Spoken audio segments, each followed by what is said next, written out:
Friends, welcome to my channel. నమస్తే అండి. ఈరోజు మన ఈ వీడియోలో గోంగూర రొయ్యల కర్రీని చూపించబోతున్నాను. మరి ఆలస్యం చేయకుండా ఈ గోంగూర రొయ్యల కర్రీ ఎలా చేయాలో చూసేద్దాం. ముందుగా రొయ్యల్ని కొంచెం ఉప్పు వేసుకొని ఒక 4-5 సార్లు శుభ్రంగా కడిగేయాలి. తర్వాత రొయ్యల్ని ఒక గిన్నెలో వేసేసుకొని కొంచెం పసుపు, కొంచెం సాల్ట్ వేసుకొని ఒక 5 నిమిషాల పాటు లో ఫ్లేమ్లో మూత పెట్టేసి ఉడికించుకోవాలి.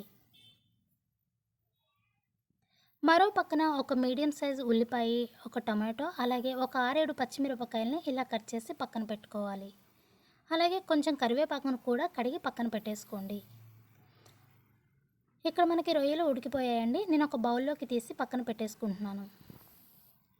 స్టవ్ మీద గిన్నె పెట్టి దీనిలోని ఒక 4 స్పూన్ల వరకు ఆయిల్ వేసేసుకోవాలి. ఆయిల్ కొంచెం వేడిన తర్వాత దీనిలో అల్లం వెల్లుల్లి పేస్ట్ వేసేసుకోవాలి. అల్లం వెల్లుల్లి పేస్ట్ పచ్చివాసన పోయిన తర్వాత దీనిలోని కట్ చేసి పక్కన పెట్టుకున్న పచ్చిమిరపకాయలు, ఉల్లిపాయ, అలాగే కరివేపాకుని వేసేసుకొని ఇలా మొత్తం కలిపేసుకోవాలి. ఉల్లిపాయలు కొంచెం ఉడికిన తర్వాత దీనిలోని ఉడికించి పక్కన పెట్టుకున్న రొయ్యలు వేసేసుకోండి. ఇలా ఒక 5 నిమిషాల పాటు కలుపుకొని ఆ తర్వాత దీనిలోని కట్ చేసి పెట్టుకున్న టమాటో ముక్కలను వేసుకొని 1.5 స్పూన్ వరకు సాల్ట్ వేసేసుకోవాలి. ఇలా మొత్తం కలిపేసుకోవాలి. టమాటో ముక్కలు కొంచెం ఉడికిన తర్వాత దీనిలోని ఒక 3 స్పూన్ల వరకు కారం వేసేసుకోవాలి. ఒకవేళ మీరు కారం తక్కువగా తినేవాళ్ళైతే తగ్గించి వేసుకోండి. ఇలా మొత్తం ఒకసారి కలిపేసుకొని మూత పెట్టేసి ఒక 5 నిమిషాల పాటు అలా ఉంచేయండి.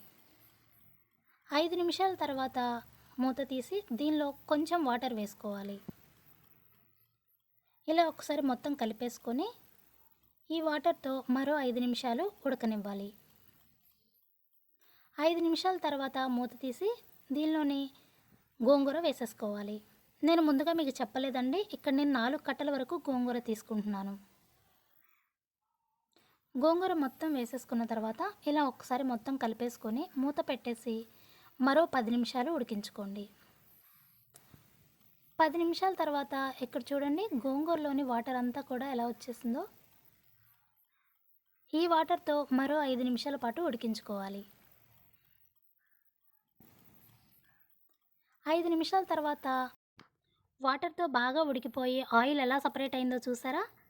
ఇలా ఆయిల్ అంతా పైకి వచ్చేసిన తర్వాత దీనిలోని కొంచెం కొత్తిమీర వేసేసుకొని మూత పెట్టేసి స్టవ్ ఆఫ్ చేసుకోండి. చూడండి, గోంగూర రొయ్యల కర్రీ ఎంత బాగా వచ్చిందో. మీరు కూడా ఒకసారి ఇలా ట్రై చేయండి. అలాగే మన ఛానల్ని సబ్స్క్రైబ్ చేసుకొని లైక్ చేయండి. Thank you for watching.